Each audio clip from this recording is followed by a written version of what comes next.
I hook up with my husband boss an office party. David and I had just recently tied the knot, yet we were already head over heels in love and excited to start a new chapter of our lives together as husband and wife.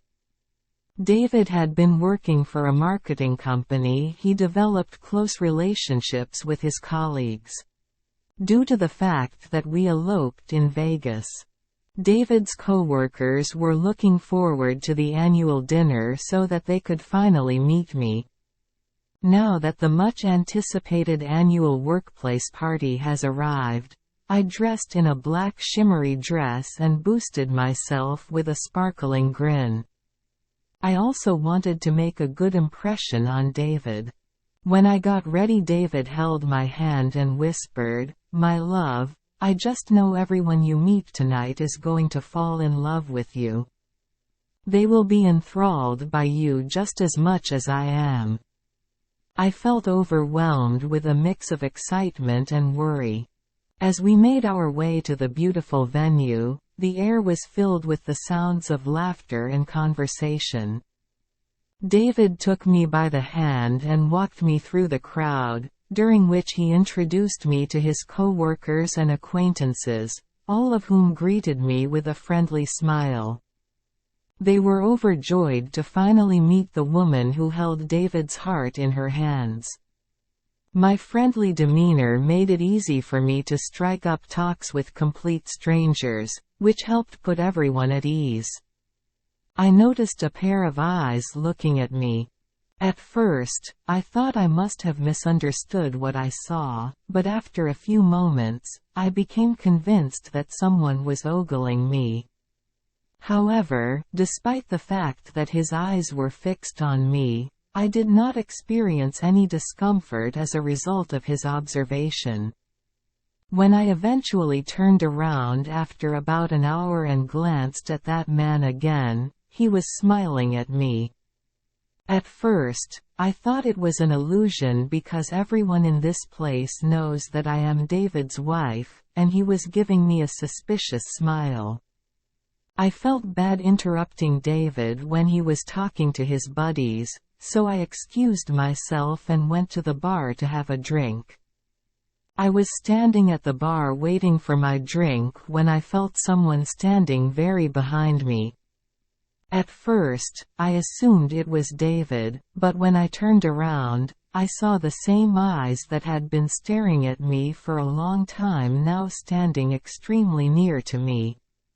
Despite the fact that he was standing in an inappropriately close to me, I was experiencing feelings of attraction toward him. In order to diffuse those feelings and prevent anything from transpiring between us, I turned around toward the bar. He asked me, "Waiting for someone?" I am at a loss to explain why I didn't tell him about David, so my response is, "What if I was?" Then he advised me that I do not need to wait for someone right now because I'll be with him all night, so I replied, "You wish," took my drink, and went over to David. I don't know why I looked back at him while I was standing with David, but he was still staring at me, and it made me happy to see that he was doing so. Perhaps deep down, I had desired that he would continue to stare at me.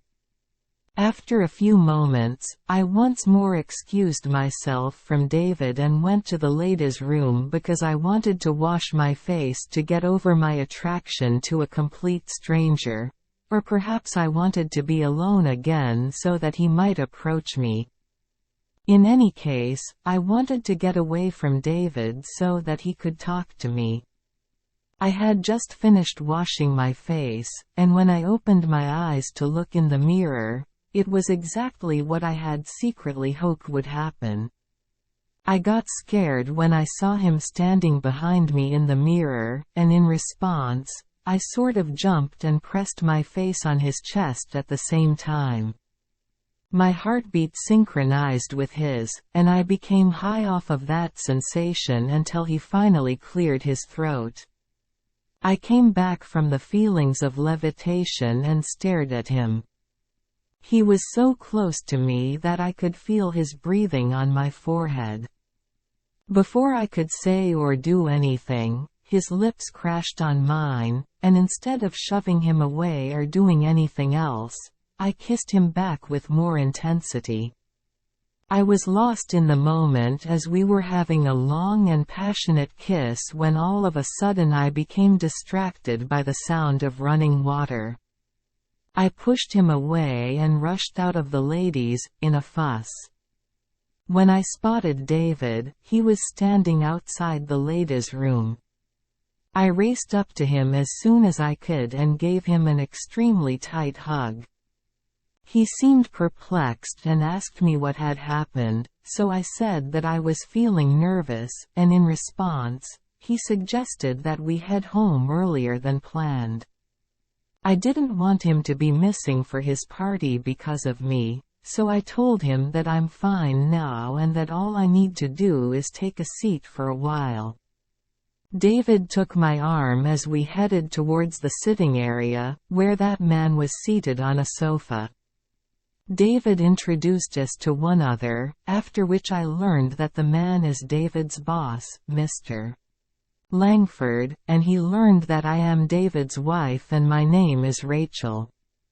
I was embarrassed by what had just occurred, but he was smiling and extended his hand to shake mine.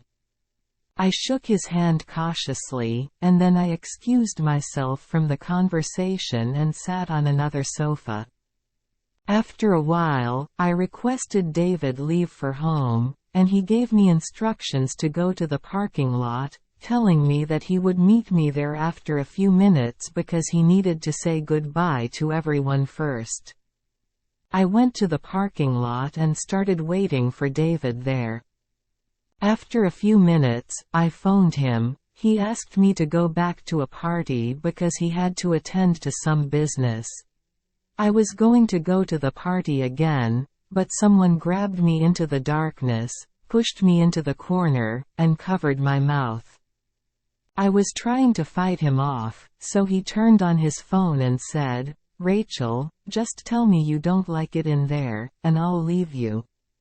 I was unable to say no, so he grabbed my arm and took me to a room where we could have our physical encounter. After some time had passed, my phone buzzed. I picked up the phone and it was David, and before I could say anything, he asked, "Where are you?" I said, "Coming," and then I leapt out of bed, dressed myself, grabbed my purse and shoes, and walked out of the room. Mr. Langford remarked as I was leaving the room, "At least now I deserve to know whether you like it or not." I flashed him a suspicious grin that was similar to the one that he was giving me, arched an eyebrow, and then exited the room. Despite the fact that I was in a hurry to go to the parking lot, I couldn't help but flash an odd smile. When I got there, David was standing. I made the excuse that I had gone to the ladies' room, so when I asked David what had taken him so long, he told me that he was notified that he will be transferred to another city the next week. I smiled, held his arm and left for home.